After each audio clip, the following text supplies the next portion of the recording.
Hi, this is Becky Gromlich. Welcome to the Watercolor Classroom and Tuesday's Tips. Today we're going to be talking about backgrounds, and especially backgrounds with leaves in them. This is my photo. I haven't really finished this part, but I want to do the background first, and so that I can make them go together. The background is a part of the painting. It's not something you add later necessarily. You can add it at any time. And so I do have an injury today, so my painting might be just a little bit awkward, but I will do the best I can. This is a squirrel brush, a fake squirrel brush, and so it's very soft, holds quite a bit of water for the size of it. And if you're doing a bigger painting, just use bigger brushes. And excuse me, I'll show you one of my bigger brushes that do the same thing. They hold tons of water. You can do a big page with them. So I'm making the paper wet, and I'm going to just do this little area down here first. If you're not a fast painter, then doing a whole background at once can be rather difficult. And I'm going to start with some blues. And I'm not going to put blue everywhere, but I'm going to have some blue. We'll make it like sky, and then if I don't like that, I'll drop in some other colors. So get a little bit of darker blue in there. And then I'm going to drop in some of my green. And not just drop it in, I'm going to paint it in. Okay, so there I have some background. That's not really what I want, but these are just light background colors. And then I'm going to get some pastier color. And I'm using sap green for this. The other green was sap green mixed with permanent pale green. And I'm gonna make a leafy shape coming from behind and just, make it up sort of. And allow it to fuzz at the edge because it's further away and it's a smaller leaf. And I'm gonna make some other shapes too that could be a leaf, could be just green growing stuff, and even can put some branches in there.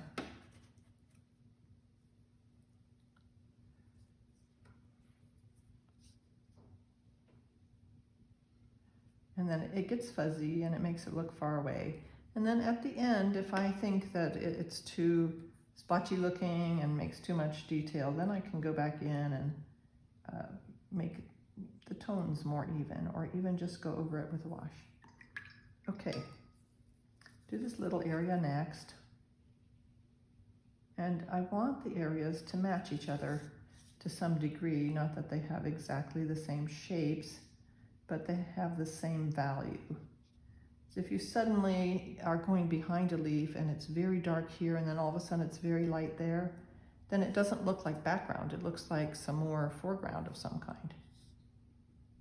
So I'll put just a little bit of blue on this one. The other one got quite a bit. And mix my sap green with my permanent pale and get some more of that color.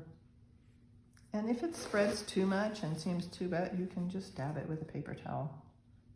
Tissue paper, rather. I just don't use paper towels because they leave patterns, and I use tissues for stuff like this.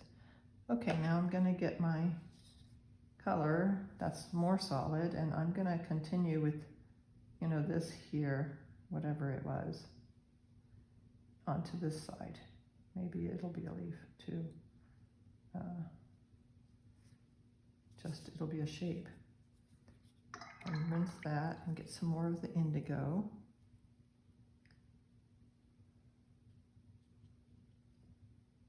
I want some dark here by this stem to make it pop. All right, now all the rest of the background gets done all at once. I have a really wet brush, so I'm going to dry it a little bit on my sponge. Now, normally I try not to go over top of the painting, but I did right there, but I'm not having my normal control with this broken finger. Okay, I should have kind of made that disappear a little bit. Okay, I'm just going to put a little bit more blue. I want some more greens back here. So mixing sap green, permanent pale green, pretty much going to paint it all over. That's very dark, so I'm going to lighten it. Too much water.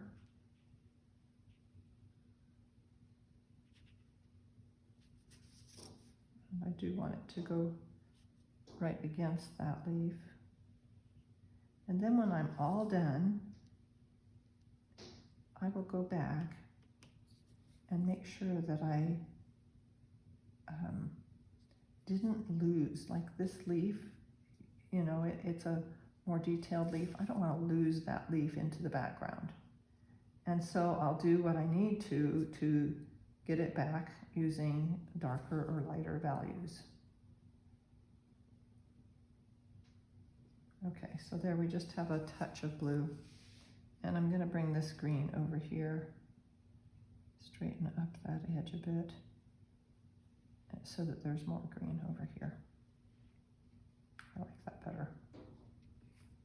All right, now we're going to put in some leaf shapes, just using this. I don't want them to be so big back here. I want just this idea of some leaves. And you know, actually could have put some of the purple in there too. And some idea of some leaves coming from behind this. It's waterier here, so I'm making a pastier paint in order to have it hold a little bit of its leaf shape. So if you want something to hold its shape, you need to make the paint that you're putting down thicker than the wet surface it's going onto. That's also a way to stop the blooms. Okay. So there we have some background. Now, one of the things that would have been nice to do is to put some of these colors somewhere else, and I should have done that earlier, but we'll see what we can do anyway. You know, they're supposed to look far away, and you know, they can be filtered with the green. I don't want them to become so powerful that they take over, so I'm adding, you know, that they come forward too much, because this is background. Okay, now I did lose a lot of this leaf, and so I'm going to start with some hooker green. And on these parts where this leaf is lighter, I'm going to define the edge better and make the greens darker. I need to mix some more of that. Getting rid of some of the extra water so that this is pasty. And see how that defined that bottom edge? And I don't care about defining this one too much. It wasn't as attractive as a leaf to start with. Then down here, I'm going to define this part too. And it doesn't look too much of a leafy shape, but it's okay. And right up here, I'm going to go darker too as well. This hooker green is very dark. If you put it really pasty, it almost looks black. Oh, my hand shakes.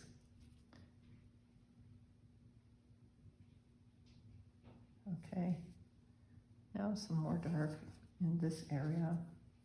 I don't mind that stem sort of getting lost. I'll probably, in the end, make it a brown.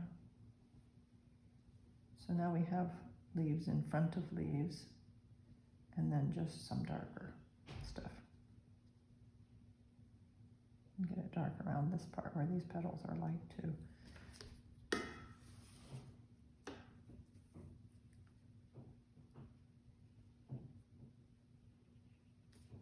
All right.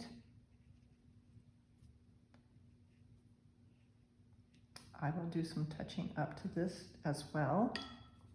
Oh, in here I forgot, and see what I talked about before? If you have a background that's dark and then it goes to light, it looks like another object instead of looking like part of the background.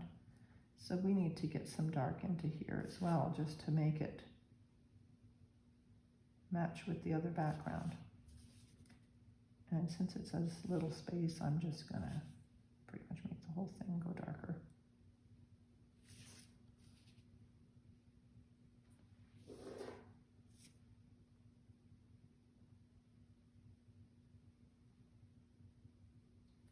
And when you're all done, which I think I might be, then you go back and you look at it again and you decide, did I really get this background to look like a background? Do these look like leaves in the distance? And then you work on it and you adjust and get it right.